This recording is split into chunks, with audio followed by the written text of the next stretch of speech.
Good morning વિદ્યાર્થી મિત્રો. ધોરણ 9 વિષય ગણિત આપણે ચેપ્ટર નંબર 9 શીખી રહ્યા હતા, જેમાં આપણે આજે પ્રમેય નંબર 9.1 શરૂ કરવાના છે. તો મિત્રો, પ્રમેય નંબર 9.1 એ શું કહે છે તો એ વાંચીએ સૌથી પહેલાં. તો એક જ પાયા પર આવેલા બે સમાંતર રેખાઓની વચ્ચે આવેલા બે સમાંતર બાજુ ચતુષ્કોણના ક્ષેત્રફળ સમાન હોય છે. ઓકે, કંઈ સમજાયું નહીં? સમજાવું તો આપણે આકૃતિમાં ધ્યાન આપો. તમને દેખાઈ રહ્યું છે તેવી રીતે કે રેખા એમ અને રેખા એન એ સમાંતર રેખાઓ છે, અને આ સમાંતર રેખાઓમાં આ ડીસી એ એક પાયો છે, અને આ એક જ પાયા પર બે સમાંતર બાજુ ચતુષ્કોણ આવેલા છે. કયા કયા છે તો જો, તો જે બ્લેક પેનથી લાઈન કરી છે એ એક ચતુષ્કોણ, અને જે રેડ પેનથી લાઈન કરી છે એ ચતુષ્કોણ બીજો. તો એ બે ચતુષ્કોણના જે ક્ષેત્રફળ છે એ કેવા થશે? સમાન થશે. એ આપણે સાબિત કરવાનું છે. તો સૌથી પહેલાં આપણે શું કરીએ? આપણને ખ્યાલ છે તેવી રીતે સૌથી પહેલાં પ્રમેયમાં પક્ષ લખવાનું હોય. એટલે પક્ષમાં શું આવે તો એ પણ તમને ખ્યાલ છે કે પક્ષમાં આપણને જે આપેલ હોય તે બધી જ વસ્તુ આપણે લખવાની હોય. તો આપણને શું આપેલું છે? આપણને રેખા એમ અને રેખા એન એ આપેલું છે, અને એ કેવી છે? બંને સમાંતર છે. તો એમ સમાંતર છે એન. ઓકે, બીજું શું આપેલ છે તો કે પાયો સીડી. તો કે સીડી પાયા પર બે ચતુષ્કોણ. કયા કયા ચતુષ્કોણ છે તો તમને દેખાઈ રહ્યું છે તેવી રીતે એક ચતુષ્કોણ છે ABCD, ચતુષ્કોણ ABCD, અને બીજો EFCD અને EFCD આપેલ છે. તો આ થઈ ગયું આપણું પક્ષ. હવે લખવું પડશે આપણે સાધ્ય. સાધ્ય એટલે શું? તો સાધ્ય એટલે કે જે આપણે સાબિત કરવાનું છે. તો લખીએ. આપણે સાબિત શું કરવાનું છે તો કે જે ચતુષ્કોણ છે બે, કયા કયા? તો કે ABCD અને બીજો કયો? EFCD. તો કે આ ચતુષ્કોણના ક્ષેત્રફળ પણ કેવા થશે? સમાન થશે. ઓકે, તો ક્ષેત્રફળ માટે શું લખતા હતા આપણે? તો કે એરિયા ઓફ ABCD અને એરિયા ઓફ EFCD. આ બંને કેવા થશે? તો આ બંને સમાન થાય છે. તે આપણે સાબિત કરવાનું છે. ઓકે, ચલો શરૂ કરીએ હવે. તો શરૂઆત ક્યાંથી કરીએ? તો આકૃતિમાં ધ્યાન આપો. આકૃતિમાં તમને દેખાઈ રહ્યું છે તેવી રીતે આપણને બે ત્રિકોણ પણ જોવા મળે છે. કયા કયા ત્રિકોણો? AED અને બીજો ત્રિકોણ BFC. આ બે ત્રિકોણો આપણને જોવા મળે છે. આપણે માત્ર આ બે ત્રિકોણો છે એ એકરૂપ છે તેવું સાબિત કરવાનું છે.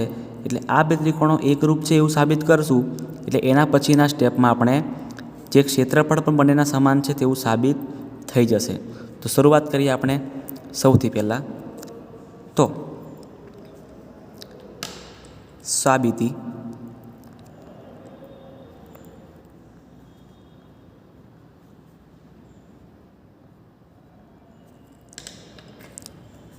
તો કયા કયા ત્રિકોણ?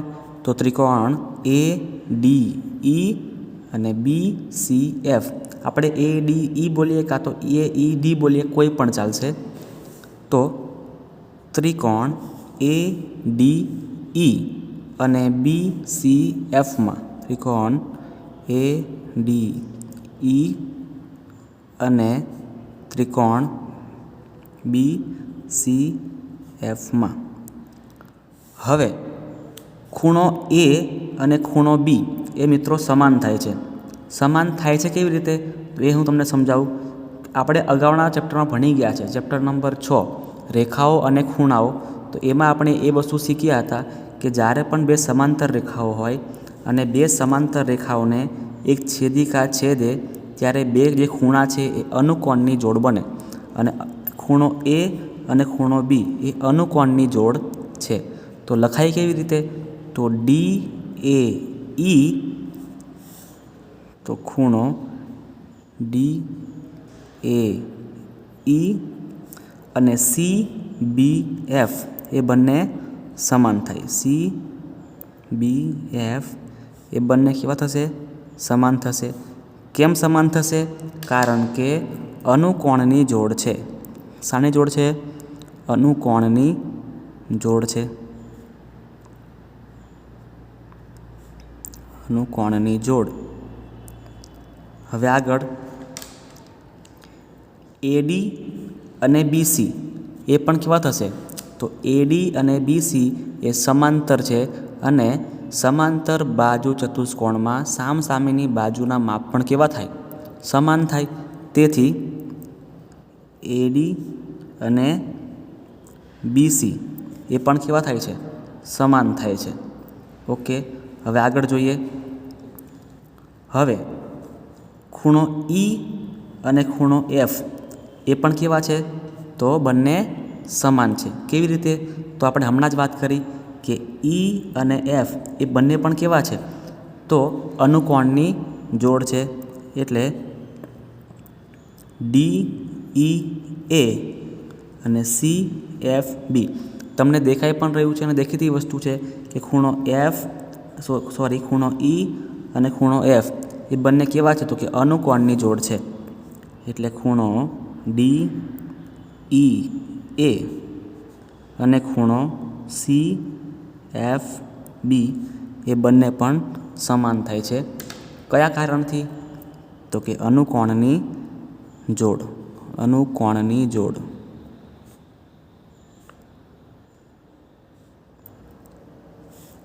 ઉપર શું હતું? તો કે આ સમાંતર બાજુઓ. સમાંતર બાજુઓ સરખી. આગળ જોઈશું. હવે જો તમને દેખાઈ રહ્યું છે કે શું છે?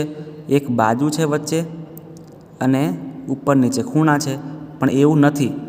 જો અહીંયા પહેલાં ખૂણો છે, પછી ફરી ખૂણો અને પછી બાજુ. ખૂણો ખૂણો બાજુ એટલે કઈ શરત છે?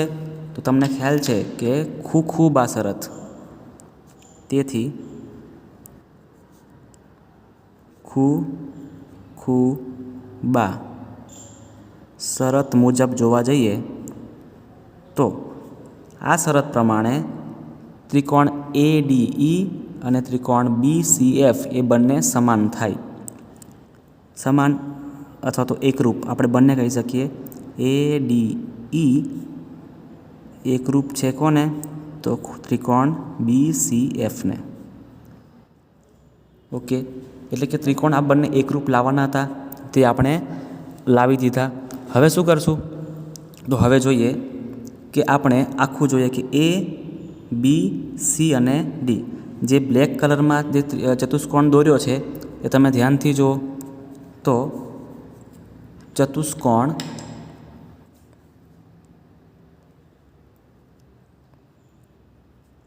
ABCD બરાબર ABCDનું ક્ષેત્રફળ બરાબર આખું જે ABCD છે એ ABCD બરાબર શું આવશે? તો કે આ ત્રિકોણ એનું ક્ષેત્રફળ અને જે આ બાજુ છે એનું પણ ક્ષેત્રફળ. એટલે એરિયા ઓફ ADE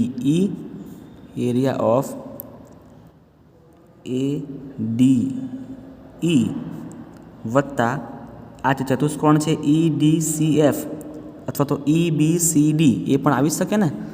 એટલે એરિયા ઓફ EBCD પણ આવી શકે. ઓકે, હવે આપણે હમણાં જ જોયું તેવી રીતે કે ADE એ કોના બરાબર છે? તો કે જે ત્રિકોણ ADE આ ત્રિકોણ એ આના બરાબર પણ થાય. એટલે ફરી લખીએ આપણે કે એરિયા ઓફ ABCD બરાબર એરિયા ઓફ આની જગ્યા પર શું લખીશું આપણે? તો કે આની જગ્યા પર લખીશું આપણે એરિયા ઓફ BCF